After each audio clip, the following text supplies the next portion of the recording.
Good evening दोस्तों, स्वागत है आप सभी का आपके अपने YouTube channel ready for exam just में।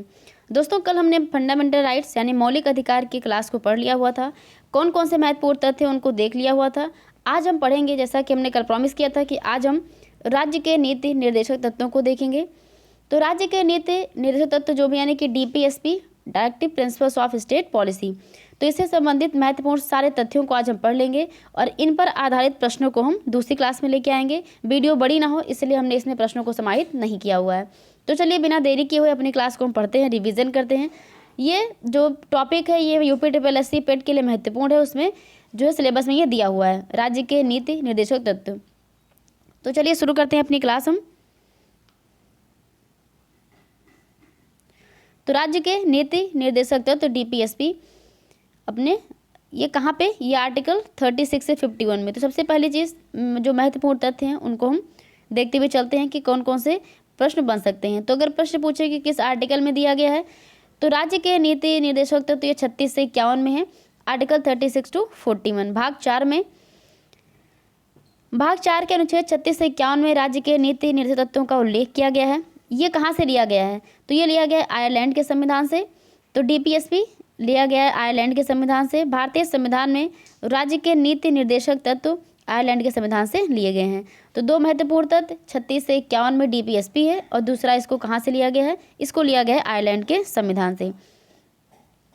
आयरलैंड के संविधान से लिया गया है। ये गैर न्यायोचित है। गैर न्यायोचित का मतलब होता है कि इसके हनन पर न्यायालय द्वारा इसको लागू नहीं किया जा सकता है। यानी कि जिस तरह से हम मौलिक अधिकार का, अगर राज्य के द्वारा हमारे मौलिक अधिकार का उल्लंघन होता था तो आर्टिकल 32 के तहत, अनुच्छेद 32 के तहत हम सुप्रीम कोर्ट जा सकते हैं और आर्टिकल 226 के तहत हम हाई कोर्ट जा सकते हैं। लेकिन अगर हम जहाँ पे बात करें DPSP की, तो DPSP के ये गैर न्यायोचित है, यानी कि न्यायालय द्वारा इसको लागू नहीं किया जा सकता है। ठीक है, आगे बढ़ते हैं। ये कुछ महत्वपूर्ण तथ्य हैं, इनको हम बाद में देखेंगे, पहले हम DPSP को पढ़ लेते हैं। तो ये 36 से 51 में DPSP दिया गया है। जो राज्य के नीति निर्देशक तत्व यानी कि जो DPSP है, ये 36 से 51 में दिया गया है और इनको हम 3 भाग में डिवाइड करके पढ़ेंगे। 3 भाग का मतलब क्या हो गया, इनको 3 पार्ट में कैसे डिवाइड किया गया है। तो DPSP को इसमें समाजवादी सिद्धांत, गांधीवादी सिद्धांत, उदार और बौद्धिक सिद्धांत। सीधी सी बात यह है कि 36 से 51 ये जितने आर्टिकल हैं इनको हम 3 भाग में डिवाइड करेंगे। कुछ ऐसे सिद्धांत हैं जो समाजवादी सिद्धांत हैं, उन आर्टिकल को अलग से पढ़ेंगे। गांधीवादी सिद्धांत, उन आर्टिकल को यानी जो गांधीवादी सिद्धांत से संबंधित हैं उनको हम पढ़ेंगे। और उदार और बौद्धिक सिद्धांत जो आर्टिकल हैं उनको हम अलग से पढ़ेंगे। तो यानी कि 36 से 51 के अनुच्छेद को हम 3 भाग में डिवाइड करके हम इसको देखेंगे अभी। तो ये सारे जो यहाँ पे दिए हुए हैं, ये 36 से 51 सारा पूरा इकट्ठा हमने जो है दे दिया हुआ है, आप लोग यहाँ पे उसमें पढ़ सकते हैं PDF में। ठीक है, तो अभी इन्हीं को 36 में क्या दिया गया है, तो राज्य को अनुच्छेद 12 के समान परिभाषित करता है। सीधी सी बात यह है कि आर्टिकल 36 क्या करता है, इसमें राज्य की परिभाषा दी गई है। आर्टिकल 37 इस भाग में निहित सिद्धांतों का अनुप्रयोग यानी एप्लीकेशंस के बारे में दिया गया है। आर्टिकल 38 बात करता है कि राज्य को लोगों के कल्याण को बढ़ावा देने के लिए एक सामाजिक व्यवस्था यानी कि सोशल ऑर्डर को सुरक्षित करने के लिए अधिकृत करता है। आर्टिकल 39 राज्य द्वारा पालन की जाने वाली नीतियों के कुछ सिद्धांत के बारे में बात की गई है। आर्टिकल 39 ने ये समान न्याय और मुफ्त कानूनी सहायता यानी कि फ्री लीगल एड के बारे में है। आर्टिकल 40 ये ग्राम पंचायतों का संगठन। आर्टिकल 41 ये कुछ मामलों में काम, शिक्षा और सार्वजनिक सहायता यानी कि पब्लिक असिस्टेंस, इसके अधिकार के बारे में। आर्टिकल 42 काम और मातृत्व अवकाश, मैटरनिटी लीव की बात की गई है। आर्टिकल 43 में श्रमिकों यानी वर्कर्स के लिए मजदूरी, लिविंग वेजेस की बात की गई है। आर्टिकल 43A ये इंडस्ट्रीज़ के बारे, मैनेजमेंट के बारे में है। आर्टिकल 43B ये सहकारी समितियों के बारे में है। स्पीड में इसको एक बार हम देख ले रहे हैं, बाकी अभी आगे हम डिटेल से इसको अलग अलग करके पढ़ेंगे। आर्टिकल 44 ये यूनिफॉर्म सिविल कोड की बात करता है। आर्टिकल 45 6 वर्ष से कम आयु के बच्चों के लिए प्रारंभिक बाल्यावस्था यानी कि चाइल्डहुड देखभाल और शिक्षा का प्रावधान इसमें किया गया है। अनुच्छेद 46 ये अनुसूचित जाति, SC और ST और अन्य जो कमजोर वर्ग हैं, वीकर सेक्शन है, उनकी शिक्षा और आर्थिक हितों को बढ़ावा देने की बात करता है। आर्टिकल 47 ये लेवल ऑफ न्यूट्रिशंस की बात करता है इसमें। और अनुच्छेद 48 ये कृषि और पशुपालन का संगठन है। 48A का मतलब जहाँ पे ये लिखा गया है, इसका मतलब होता है अमेंडमेंट यानी कि उसको अमेंडमेंट करके जोड़ा गया है। संशोधन करके जोड़ा गया है। ठीक है। आर्टिकल 49 ये राष्ट्रीय महत्व के स्मारकों और स्थानों और वस्तुओं का संरक्षण की बात करता है। आर्टिकल 50 बात करता है न्यायपालिका और कार्यपालिका का इसमें जो है अलग करना, यानी कि जुडिशरी को एग्जीक्यूटिव से अलग करना। अनुच्छेद 21 बात करता है अंतर्राष्ट्रीय शांति और सुरक्षा को बढ़ावा देना। तो ये ओवरऑल हमने एक ओवरव्यू देख लिया कि 36 से 51 में क्या क्या दिया गया है। अब हम इनको डिटेल से देखेंगे एक एक आर्टिकल को। तो भी हमने देखा कि जो राज्य का नीति निर्देशक तत्व है, ये सिद्धांत है, इसकी अवधारणा कहाँ से है? तो इसकी जो अवधारणा है वो स्पेनिश संविधान से है। ठीक है, किस संविधान से है? स्पेनिश संविधान से है। स्पेनिश से आया था आयरिश संविधान में, तो स्पेनिश से आया आयरिश संविधान में यानी कि आयरलैंड में, और आयरलैंड से हमने इसको लिया हुआ है। ये आयरलैंड के किस अनुच्छेद में दिया गया है? तो आयरलैंड के संविधान अनुच्छेद 45 में दिया गया है। अगर प्रश्न पूछे भारत ने कहाँ से लिया हुआ, तो भारत ने आयरलैंड से ही लिया हुआ है, लेकिन अवधारणा कहाँ की है? स्पेनिश की अवधारणा है। स्पेनिश से आयरलैंड में आया था। ठीक है, कोई कन्फ्यूजन नहीं होना चाहिए। आगे बढ़ते हैं। संवैधानिक प्रावधान। तो भारत के संविधान 4 में अनुच्छेद 36 से 51 में राज्य के नीति निर्देशक सिद्धांत शामिल किए गए हैं। भारतीय संविधान का अनुच्छेद 37 निर्देशक सिद्धांतों के कार्यों के बारे में अवगत कराता है, और इन सिद्धांतों का उद्देश्य लोगों के लिए सामाजिक आर्थिक न्याय सुनिश्चित करना और भारत को एक कल्याणकारी राज्य के रूप में स्थापित करना है। तो क्या उद्देश्य है डीपीएसपी का? तो भारत को एक कल्याणकारी राज्य के रूप में स्थापित करना। ठीक है, 36 से 51 में भाग 4 में दिया गया है। आगे बढ़ते हैं। अभी हमने डिस्कस किया था कि जो सिद्धांत दिए गए हैं डीपीएसपी है, उनको हम 3 भाग में डिवाइड करेंगे, यानी कि इनके जो स्रोत हैं, इनके जो उद्देश्य हैं, वैचारिक स्रोत और उद्देश्यों के आधार पर इनको हम समाजवादी सिद्धांत, गांधीवादी सिद्धांत और उदार और बौद्धिक सिद्धांत में विभाजित करके इनको हम देखेंगे। और सबसे पहले हम देखते हैं समाजवादी सिद्धांत। कौन कौन सा अनुच्छेद है जो समाजवादी सिद्धांत से संबंधित है? तो समाजवादी सिद्धांतों पर आधारित जो निर्देश हैं, आर्टिकल 38, आर्टिकल 39, 41, 42, 43, 43A और 47। तो ये 38, 39, 41, 42, 43, 43A और 47 ये अनुच्छेद ऐसे हैं जो समाजवादी सिद्धांतों पर आधारित हैं। अब इन्हीं को एक एक करके हम डिटेल में देखेंगे कि 38 क्या कहता है, 39 क्या कहता है। चलिए आगे देखते हैं। तो आर्टिकल 38 क्या कहता है? आर्टिकल 38 कहता है कि राज्य सामाजिक, आर्थिक और राजनीतिक न्याय सुनिश्चित कर आय, स्थिति, सुविधाओं तथा अवसरों में असमानताओं को कम करके सामाजिक व्यवस्था को सुरक्षित एवं संरक्षित करके लोगों के कल्याण को बढ़ावा देने का प्रयास करेगा। अब प्रश्न पूछा जाता है कि सामाजिक, आर्थिक और राजनीतिक न्याय, ये इसकी बात कहाँ पे की गई है?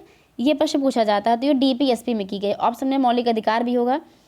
तो राज्य सामाजिक, आर्थिक और राजनीतिक न्याय को सुनिश्चित करता है, और इसके साथ साथ आय को, स्थिति को, सुविधाओं और अवसरों में असमानता को कम करना, यानी कि समानता को बढ़ावा देना। सुविधाओं के मामले में, इनकम के मामले में, अवसरों के मामले में, इसमें जो असमानता है उसको कम करना, और सामाजिक व्यवस्था को सुरक्षित करना और संरक्षित करना। इसके द्वारा क्या होगा? इससे अगर हम लोगों में क्या कर रहे हैं? असमानताओं को कम कर रहे हैं, यानी कि समानता का भाव जो है जागृत कर रहे हैं। उसके बाद सामाजिक, आर्थिक और राजनीतिक न्याय सुनिश्चित कर रहे हैं। तो इससे क्या होगा? इससे लोगों का कल्याण होगा, और क्या होगा? सामाजिक व्यवस्था को हम सुरक्षित और संरक्षित रख सकते हैं। तो आर्टिकल 38 ये हमारा 38 जो है अनुच्छेद हो गया। आगे देखते हैं अनुच्छेद 39, आर्टिकल 39। तो आर्टिकल 39 क्या कहता है? राज्य विशेष रूप से निम्नलिखित नीतियों को सुरक्षित करने की दिशा में कार्य करेगा। कौन कौन सी नीतियां हैं जिनको संरक्षित करेगा, सुरक्षित करेगा राज्य? तो राज्य सभी नागरिकों को आजीविका के पर्याप्त साधन का अधिकार। सभी नागरिकों को आजीविका के पर्याप्त साधन का अधिकार का मतलब हो गया कि हमारे देश के नागरिकों को उनका जीवन जीने के लिए, जीवन यापन के लिए जो मूलभूत सुविधाएं हैं उसको क्या करना? उसको पहुंचाना। भौतिक संसाधनों के स्वामित्व और नियंत्रण को सामान्य जन की भलाई के लिए व्यवस्थित करना। ऐसा ना हो कि जो संसाधन वो किसी एक व्यक्ति के हाथों में हो, उनको हम संकेंद्रित ना करके बल्कि क्या करें? सभी लोगों में बांटने का, यानी कि एक समाजवादी जो भावना है उसको विकसित करना। कुछ ही व्यक्तियों के पास धन को संकेत होने से बचाना। वही हमने कहा कि ऐसा ना हो कि जो संसाधन है वो कुछ ही लोगों के पास हो। पुरुष और महिलाओं दोनों को समान कार्य के लिए समान वेतन, श्रमिकों की शक्ति और स्वास्थ्य की सुरक्षा, बच्चों के बचपन एवं युवाओं का शोषण ना होने देना।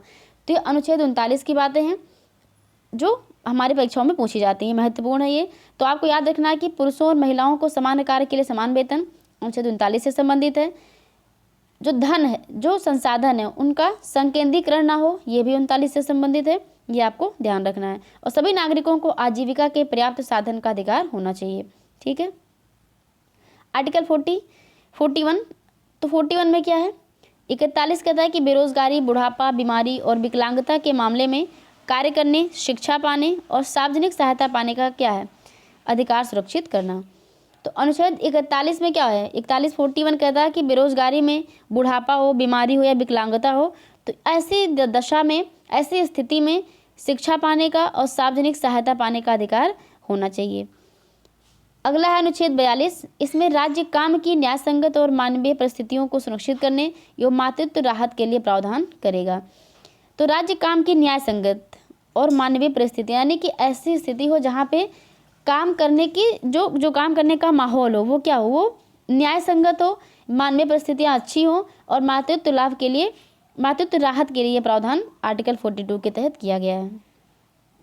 आर्टिकल 43, राज्य सभी कामगारों के लिए निर्वाह योग्य मजदूरी और एक उचित जीवन स्तर सुनिश्चित करने का प्रयास करेगा। तो जितने भी ये हमारे DPSP दिए गए हैं और ये जो कल्याणकारी राज्य की स्थापना की बात की गई है, इसके लिए बहुत सारे कानून भी बनाए गए हैं, यानी कि इन सब चीज़ों को क्या करने के लिए, लोगों तक पहुंचाने के लिए इसके लिए बहुत सारे कानून बनाए गए हैं। आर्टिकल 43 कहता है कि राज्य सभी कामगारों के लिए निर्वाह योग्य मजदूरी और एक उचित जीवन स्तर सुनिश्चित करने का क्या करेगा, प्रयास करेगा। ठीक है। तो निर्वाह योग्य मजदूरी का मतलब क्या होता है, यानी कि उसका वेतन, उसके जो मजदूरी इतना होना चाहिए कि वो इंसान जो है क्या करे, अपने जीवन को, अपनी मूलभूत सुविधाओं का वो उपयोग कर सके। तो ये आर्टिकल 43 में कहा गया है। तो ये हो गया हमारा। अब आगे समाजवादी सिद्धांत। अब हम देखेंगे गांधीवादी सिद्धांत। तो गांधीवादी सिद्धांत पर आधारित निर्देश कौन कौन से हैं, अनुच्छेद कौन कौन से हैं।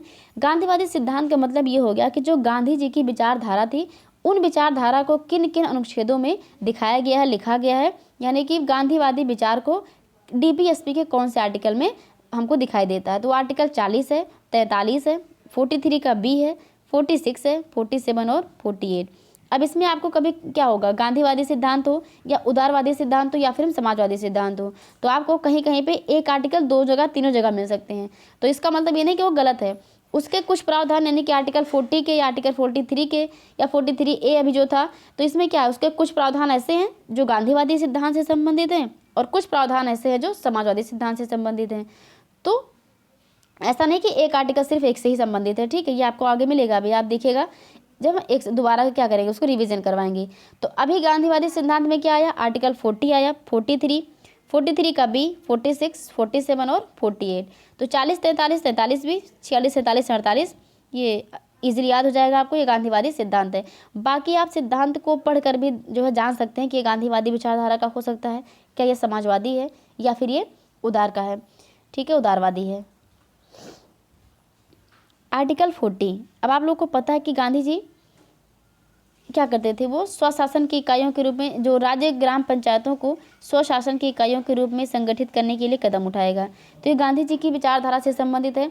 गांधी जी की विचारधारा इसी पर आधारित थी कि वो गाँव को मजबूत बनाना चाहते थे। तो राज्य क्या करेगा, ग्राम पंचायतों को स्वशासन की इकाइयों के रूप में संगठित करने के लिए कदम उठाएगा। आर्टिकल 40 हो गया, ये क्या हो गया, गांधीवादी सिद्धांत हो गया। तो ग्राम पंचायत अनुच्छेद 40, सीधा यहाँ पे अनुच्छेद पूछा जाता है। तो अनुच्छेद 40 संबंधित किससे, ग्राम पंचायतों से संबंधित है। आर्टिकल 43, राज्य ग्रामीण क्षेत्रों में व्यक्तिगत या सहकारी आधार पर कुटीर उद्योगों को बढ़ावा देने का प्रयास करेगा। अब देखिए कुटीर उद्योग, अगर हम बात करें जो है गांधी जी की विचारधारा की, तो यहाँ से सहकारी आधार यानी कि सहकारी समितियाँ, ये सब चीज़ें क्या, ये गांधी जी की विचारधारा से जो है संबंधित हैं। तो ये आर्टिकल 43 भी क्या हो जाएगा, गांधीवादी विचारधारा से संबंधित हो जाएगा। क्या कहता है आर्टिकल 43, तो राज्य ग्रामीण क्षेत्रों में व्यक्तिगत या सहकारी आधार पर कुटीर उद्योगों को बढ़ावा देने का प्रयास करेगा। गांधी जी मशीनीकरण का विरोध करते थे, कुटीर उद्योग को बढ़ावा देने की बात करते थे। गांधी जी खुद क्या करते थे, चरखा चलाते रहते थे। तो यानी कि ये आप अनुच्छेद को पढ़ करके भी ध्यान रख सकते हैं कि हाँ ये कौन सा, अगर प्रश्न पूछे कि प्रश्न पूछा जाता है कि समाजवादी है या गांधीवादी विचारधारा से है, तो जो गांधी के बारे में जिन्होंने पढ़ा हुआ होगा वो आर्टिकल जो आसानी से जान सकेंगे हाँ ये किससे संबंधित हो सकता है। तो 40 ग्राम पंचायत और 43 हो गया ये कुटीर उद्योग को बढ़ावा देना। तो आप जो की पॉइंट्स हैं आप उसको अनुच्छेद के तहत याद रखिए। ग्राम पंचायत अनुच्छेद 40, कुटीर उद्योग आर्टिकल 43। 43B का मतलब हो गया कि ये अमेंडमेंट के थ्रू जोड़ा गया है। सहकारी समितियों के स्वैच्छिक गठन, स्वायत्त कामकाज, लोकतांत्रिक नियंत्रण और पेशेवर प्रबंधन को बढ़ावा देना। तो सहकारी समितियों के स्वैच्छिक गठन यानी इच्छानुसार, स्वायत्त कामकाज यानी कि वो किसी के अंडर में रह के काम नहीं करेंगे, लोकतांत्रिक नियंत्रण होगा और पेशेवर प्रबंधन को बढ़ावा देना, यह आर्टिकल 43B में कहा गया है। आर्टिकल 46 राज्य समाज के कमजोर वर्गों, विशेषकर अनुसूचित जातियों और अनुसूचित जनजातियों और अन्य कमजोर वर्गों के शैक्षिक और आर्थिक हितों को बढ़ावा देना, यह अनुच्छेद 46 में कहा गया है। तो SC/ST से संबंधित कौन सा आर्टिकल हो जाएगा? SC/ST और जो वीकर सेक्शंस हैं उनके शैक्षिक और आर्थिक हितों को बढ़ावा देने की बात अनुच्छेद 46 में की गई है। ठीक है, तो जो SC/ST हैं, कमजोर वर्ग है, उनके शैक्षिक और आर्थिक हित किस में है? 46 में है। बार बार पढ़ने से क्या होगा? चीज़ें याद रहेंगी। आर्टिकल 47 राज्य सार्वजनिक स्वास्थ्य में सुधार के लिए कदम उठाएगा और नशीले पेय और स्वास्थ्य के लिए हानिकारक नशीले पदार्थों के सेवन पर रोक लगाएगा। तो आर्टिकल 47 किससे संबंधित है? नशीले पदार्थों पर यानी कि पेय पदार्थों पर रोक लगाना या स्वास्थ्य के लिए हानिकारक जो नशीले पदार्थ है उनके सेवन पर रोक लगाना आर्टिकल 47 है। ठीक है, अब देखिए आप इसके लिए ट्रिक ढूंढेंगे तो अब एक एक आर्टिकल के कहाँ से ट्रिक याद रखेंगे, तो आप खुद ही पढ़ते वक्त क्या कर सकते हैं, लिंक कर सकते हैं शब्दों को आर्टिकल से। जैसे कि हम 47 की बात करें तो इसमें 47 नशीला सेवन है ना, तो नशीले पदार्थों का सेवन जो है उसको क्या किया गया? रोक लगाई गई है किसमें? 47 में। तो आप ऐसे याद रिलेट कर सकते हैं शब्दों को कि कहाँ पे 47 है तो उसमें सा आ रहा है, फिर नशीले, फिर सेवन। तो आप सारे आर्टिकल में ये कर सकते हैं, लेकिन आप ट्रिक अगर याद करेंगे तो बहुत ज़्यादा बड़ा हो जाएगा ये। आर्टिकल 48 किसकी बात करता है? 48 तो गायों और बछड़ों और अन्य दुधारू पशुओं के वध पर रोक लगाने यानी कि गौ हत्या जो होती है उस पर क्या करना? रोक लगाना। और मवेशियों को पालने एवं उनकी नस्लों में सुधार करने के लिए आर्टिकल 48 की बात की गई इसमें। अनुच्छेद 48 किससे संबंधित है? गायों, बछड़ों और अन्य जो दुधारू पशु हैं उनके वध पर रोक लगाना। ठीक है, तो 48 किसकी बात करता है? पशुओं के वध पर रोक लगाना। तो आप की पॉइंट्स और आर्टिकल को रिलेट करके याद कर रख सकते हैं। तो ये हो गया गांधीवादी सिद्धांत। 36 से 51 हमने आगे जो सबसे पहले हमने 36 से 51 को सारे आर्टिकल को एक साथ देखा था, अब उन्हीं को हम क्या कर रहे हैं? डिवीजन के आधार पर पढ़ रहे हैं, यानी कि समाजवादी सिद्धांत, गांधीवादी सिद्धांत और लास्टली हम पढ़ रहे हैं उदार बौद्धिक सिद्धांत। तो उदार बौद्धिक सिद्धांत से कौन कौन से अनुच्छेद संबंधित हैं? ये 45, 44 और 48, 48A, 49, 50 और 51 तो ये संबंधित हैं उदार बौद्धिक सिद्धांत से। अब इनको एक एक करके हम देखते हैं। आर्टिकल 44 भारत के राज्य क्षेत्रों में नागरिकों के लिए समान नागरिक संहिता। तो आर्टिकल 44 देखिए 4 क्या है? दोनों इक्वल है, समान है। तो समान नागरिक संहिता की बात किस में करेगा? आर्टिकल 44 में। बताइए आप लोग कमेंट बॉक्स में कि भारत में कौन सा ऐसा राज्य है जहाँ पे समान नागरिक संहिता को लागू किया गया है। आर्टिकल 44 अब देखिए यहाँ पे क्या आ रहा है? समान नागरिक संहिता। तो समान नागरिक संहिता, समान अगर देखें तो समान 2 नंबर क्या है? समान है। तो 44 किससे हो जाएगा? यूनिफॉर्म सिविल कोड से संबंधित हो जाएगा। आर्टिकल 45 तो सभी बच्चों को 6 वर्ष की आयु पूरी करने तक प्रारंभिक बाल्यावस्था देखभाल और शिक्षा प्रदान करना। अब ये कैसे याद रख सकते हैं? तो आर्टिकल 45 यानी कि 4-5 तो 4-5 के बाद क्या आता है? 6 तो 4-5 6 तो आर्टिकल 45 किससे संबंधित हो सकता है? ये 6 वर्ष की आयु पूरी करने तक प्रारंभिक बाल्यावस्था देखभाल और शिक्षा प्रदान करना सभी बच्चों को। तो ये आर्टिकल 45 में है 6 वर्ष की आयु। तो 6 वर्ष अगर दिमाग में आएगा तो आप 6 वर्ष का मतलब क्या हो जाएगा कि जो बाल्यावस्था है उसमें देखभाल करना और शिक्षा प्रदान करना। 6 वर्ष 6 किसके बाद आता है? 5 के बाद आता है। तो 5 के पहले 4 यानी कि 4-5 6 तो आर्टिकल 45 6 वर्ष की आयु पूरी करने तक प्रारंभिक बाल्यावस्था में देखभाल और शिक्षा प्रदान करना। ठीक है, आगे देखते हैं आर्टिकल 48 कृषि और पशुपालन को आधुनिक एवं वैज्ञानिक आधार पर संगठित करना। देखिए आर्टिकल 48 मैं आपको दिखा दूं, आर्टिकल 48 यहाँ पे दिया गया कि कृषि और पशुपालन को आधुनिक एवं वैज्ञानिक आधार पर संगठित करना। अब हम देख लेते हैं एक बार गांधीवादी में। देखिए अब आर्टिकल 48 यहाँ पर भी है, लेकिन आर्टिकल 48 का ये जो तथ्य है ये संबंधित है किससे? गांधीवादी विचारधारा से। और दूसरा जो हमारा ये देखिए ये जो आर्टिकल 48 है इसकी जो दूसरी बातें हैं यानी कि कृषि और पशुपालन को आधुनिक और वैज्ञानिक आधार पर संगठित करना, ये उदार एवं बौद्धिक सिद्धांत के अंतर्गत आता है। ठीक है, आर्टिकल 48 को देखते हैं। पर्यावरण की रक्षा और सुधार करना तथा देश के वनों एवं वन्य जीवों की रक्षा करना। तो ये आर्टिकल 48 से संबंधित है। इन सारे तथ्यों पर आधारित कौन कौन से प्रश्न यानी MCQ के फॉर्म में बन सकते हैं या परीक्षाओं में आए हुए हैं, उन सबको हम अगली क्लास में लेकर आएंगे। आज केवल हम महत्वपूर्ण तथ्यों को देख ले रहे हैं। प्रश्न यहाँ से पूछा जाता है ये कि पर्यावरण की रक्षा करना ये कहाँ कहाँ पे दिया गया है, डीपीएसपी में है, मौलिक अधिकार में है, या और जो है क्या बोलते हैं उसको उद्देशिका में है, तो ये कहाँ कहाँ पर है ये आपको बताना होता है, ये प्रश्न पूछा जाता है। तो आर्टिकल 48 है ये पर्यावरण की रक्षा और सुधार करना तथा देश के वनों एवं वन्य जीवों की रक्षा करना अनुच्छेद 48 में है। इसके अलावा मौलिक कर्तव्य में भी ये दिया गया है। आर्टिकल 49 राज्य के कलात्मक या ऐतिहासिक महत्व के प्रत्येक स्मारक या स्थान की रक्षा करना। आर्टिकल 50 अब बोलते हैं ना 50-50 करना, तो ये इसमें क्या, ये न्यायपालिका को कार्यपालिका से अलग करना है। तो 50-50 मतलब डिवाइड कर देना, और 50-50 में क्या करना, न्यायपालिका को कार्यपालिका से अलग करना। तो जहाँ पे अलगाव की बात आ रही है यानी कि हम ऐसे लिंक करके याद कर सकते हैं कि 50-50 यानी कि न्यायपालिका को कार्यपालिका से अलग करना, तो अनुच्छेद 50 से संबंधित हो जाएगा। अगला है 51 लास्ट है ये 36 से 51। तो ये घोषणा करता है कि राज्य अंतर्राष्ट्रीय शांति और सुरक्षा स्थापित करने का प्रयास करेगा। तो अंतर्राष्ट्रीय शांति का प्रयास किसमें किया जाएगा, आर्टिकल 51 में। तो राष्ट्रों के साथ न्यायपूर्ण और सम्मानजनक संबंध बनाए रखना, अंतर्राष्ट्रीय कानून और संधि दायित्वों के लिए सम्मान को बढ़ावा देना, मध्यस्थता द्वारा अंतर्राष्ट्रीय विवादों के निपटारे को प्रोत्साहित करना, ये अनुच्छेद 51 से संबंधित है। तो ये हमारा आर्टिकल 36 to 51 इनको डिटेल में पढ़ लिया हुआ है। इन तथ्यों पर कौन कौन से प्रश्न बन सकते हैं इनको हम अगली क्लास में लेकर आएंगे। अब देख लेते हैं कुछ महत्वपूर्ण जो संशोधन हुए हैं किसमें, डीपीएसपी में। तो 42वां संविधान संशोधन 1976 में हुआ था। इसमें नए निर्देश जोड़कर संविधान के भाग 4 में कुछ बदलाव किए गए थे। तो 42वें संविधान संशोधन में क्या क्या परिवर्तन किया गया था, तो प्रश्न पूछा जाता है कि ये किस अनुच्छेद के तहत जोड़ा गया, किस संशोधन के तहत जोड़ा गया है, ठीक है। तो 39 है यानी गरीबों को निःशुल्क कानूनी सहायता प्रदान करना, ये 39 में कहा गया है। ये 42वें संविधान संशोधन के थ्रू आया था।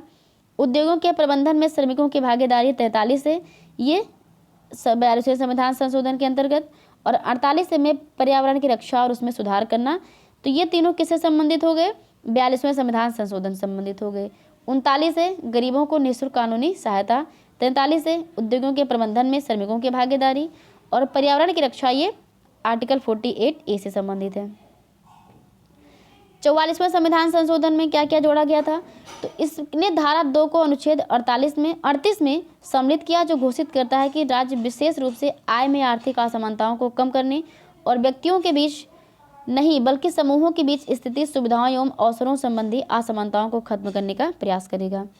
इसने मौलिक अधिकारों की सूची से संपत्ति के अधिकार को भी समाप्त कर दिया था। किसने, 44वां संविधान संशोधन में।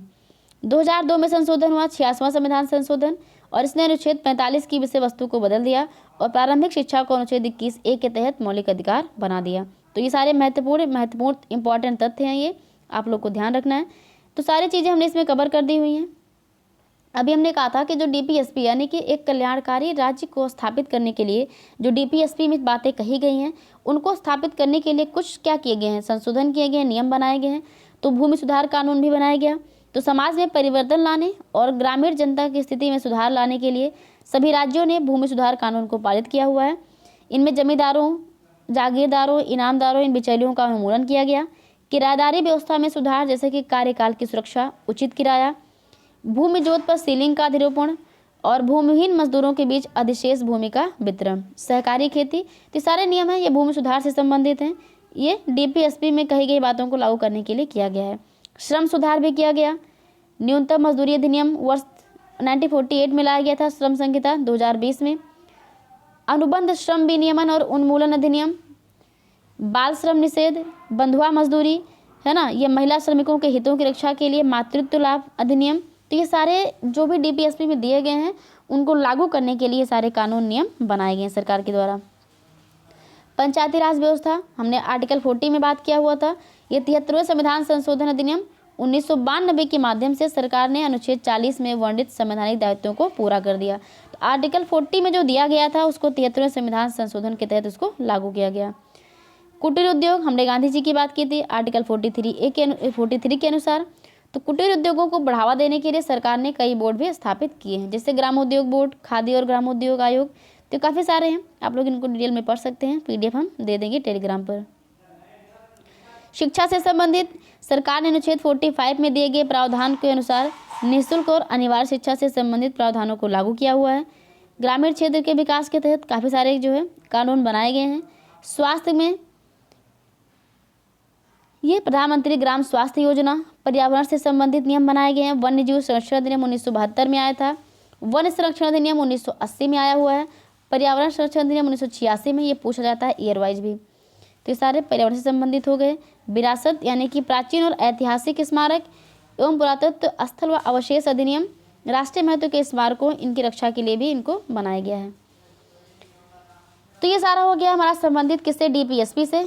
और आज शाम को 6 बजे हम लाइव आकर के यूपी ट्रिपल एससी पेट के जो 10 प्रैक्टिस सेट दिए गए हैं, इनको पर डे हम एक एक सॉल्व करेंगे। तो जितने भी लोग जुड़ना चाहते हैं, आप लोग शाम को 6 बजे लाइव जुड़ सकते हैं। वहाँ पर हम घटना चक्र के जो 10 प्रैक्टिस सेट दिए गए हैं, अच्छे प्रश्न हैं, इनको हम देखेंगे, सॉल्व करेंगे। 1 घंटे के अंदर सारी चीज़ों को हम कवर करेंगे। व्याख्या सहित देखेंगे कौन कौन से प्रश्न पूछे जो है जा सकते हैं, महत्वपूर्ण हो सकते हैं। इसके साथ साथ हम इसकी PDF भी डाल देंगे अपने टेलीग्राम चैनल पर। तो आप लोग 6 बजे जुड़ना ना भूलें, जरूर जुड़िएगा। शाम को 6 बजे हम लाइव आकर के टेस्ट को सॉल्व कराएंगे। और इसके अलावा अभी हमने कहा कि ये आज की जो क्लास थी, इस पर आधारित कौन कौन से प्रश्न बन सकते हैं, इनको हम नेक्स्ट क्लास में लेके आएंगे। और टॉप 20 की सीरीज़ भी चलाएंगे, यानी कि पर डे हम 20 महत्वपूर्ण प्रश्न को सॉल्व करेंगे जो हमारी परीक्षा के लिए महत्वपूर्ण हो सकते हैं। इन 20 प्रश्नों में 20 क्वेश्चंस में हमारे जो है सारे subject, current affair, math, reasoning और इसके अलावा हिंदी और जीएस के सारे पार्ट, यानी कि ज्योग्राफी हो जाएगा, पॉलिटी हो जाएगा, हिस्ट्री हो जाएगा, सारे प्रश्नों को हम समाहित करेंगे। तो देखते रहिए ready for exam just. Thanks for watching. Video को लाइक कीजिए, शेयर कीजिए, इस चैनल को सब्सक्राइब कीजिए और अपना सपोर्ट बनाए रखिए। आज की क्लास में इतना ही। धन्यवाद।